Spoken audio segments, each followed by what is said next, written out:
Alright everyone, this NFT weekly wrap-up video is going to be a fortnightly version again because it's been a while. Lots happening, so much to cover. First up, I am doing a Glorious founding membership giveaway in partnership with Glorious Digital. Check out that video.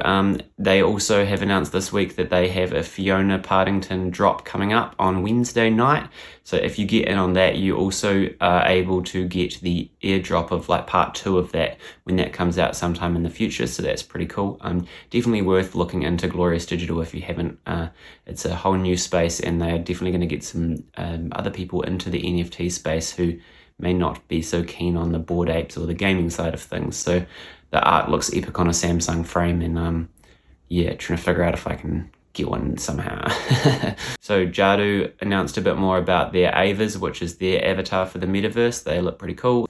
They shared a wee video teaser on Twitter and they announced that there's going to be 11,111 of these, and that if you hold a hoverboard, you get an Alala spot, and if you have a jetpack, you get at least one airdrop, so that's pretty cool. Guess we'll find out more as we go, but these aren't coming till July, so we've got a bit of time there. GameStop, you might have heard of GameStop. They are the ones who kind of turned into the meme stock from Reddit.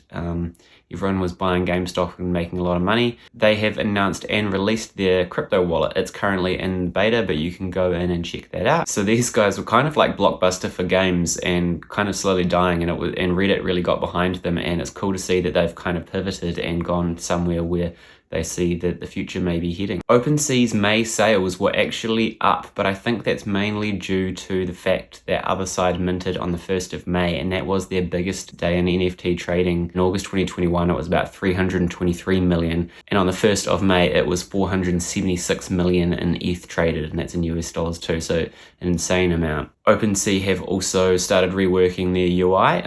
Looks a bit tidier, kind of looks a little bit more like Gem XYZ, I thought. Still seems to crash a bit and take its time to load sometimes, so I don't know, maybe they need to work on the back end a bit more too. Seekers have been continuing to reveal. We just had an announcement this morning saying that hopefully in a few days time the Mythic beacons will be getting to reveal.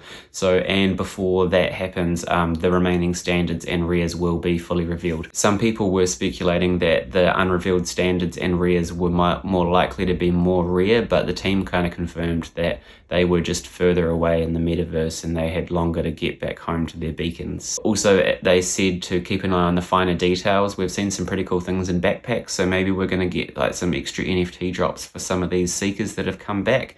And they've also announced a couple of partnerships with this. So they had OX Thulu initially, and then they had an Atom. Or they've also announced a partnership with Wilder World, which is pretty cool. I've got a Wilder Beast, and they announced a partnership with Crypto Walkers, and then the most recent one today is with Brandverse. I'm expecting that there'll be a few more of these. We're still, we haven't even had Mythic reveals yet, so there's probably more likely that there's going to be some more stickers or backpacks or something with different things coming. So there's been a few things pop up on Twitter that I've noticed. One was around an account called Futureverse22, and apparently Aaron McDonald and Shara Senderoff, both on Twitter, were listed as owners of this. A picture of a baby marshmallow popped up briefly and then was deleted after, and the speculation is that that looks very much like Marshmallow. The DJ is pretty intertwined with Epic Games, so people are going, maybe Fluff and Epic Games, or Aaron McDonald and Shara are talking with Epic Games. So the other big one on Twitter was the SPAC $150 million deal. This involved Aaron McDonald, John Joyce, and Chris Ency. I don't know too much more about it. I don't think any of us do really, but the company is called the Metaverse Acquisitions Corporation,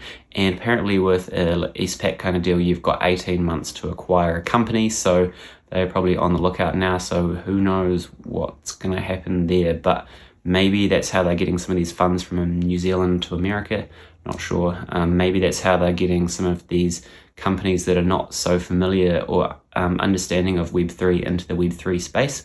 We'll just have to wait and see. The Next Legends have released their website now, thenextlegends.xyz, looking pretty cool. It was briefly discussed on the ASM AMA. The Underground 2.0 is now live. Also, that's been live for probably a week and a bit now.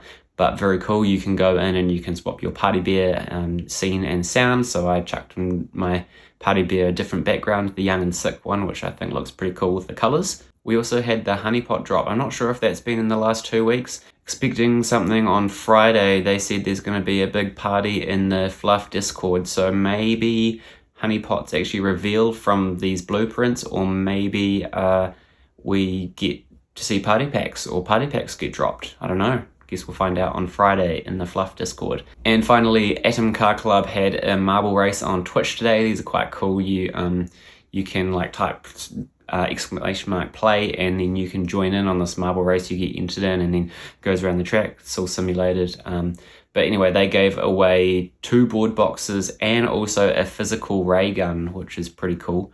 That's another thing. Ray gun reveal happened. They are looking epic. There's been some interesting buys. Max Stealth has been sweeping different ones. He's spent a lot of ETH. He just bought one for 3.75 ETH, so not really sure if they're trying to buy all of the different guns or a bunch of the different patterns. I don't know.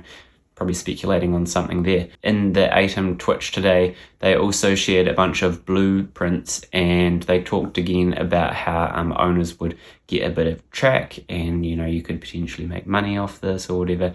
And they also talked again about Gen 2 brains, and because of all the Asto they got during Mint, they're going to be staking their Asto to farm Gen 2 brains, and everyone with a membership will be able to claim a Gen 2 brain, 1 per membership.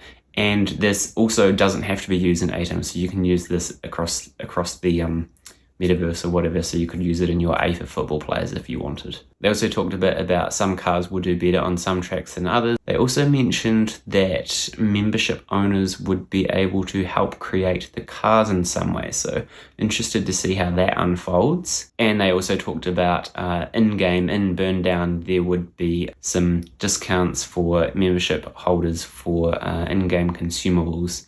So yeah, I imagine the game's still a while off, but it's all still pretty exciting. I'm sure we'll see the Atom membership rarities at some stage too, because they're still placeholders at the moment. We're going to get some rarities across the memberships. I don't think I kept that very short, but that is what I was able to keep up with over the past wee while, and we'll see you again next time.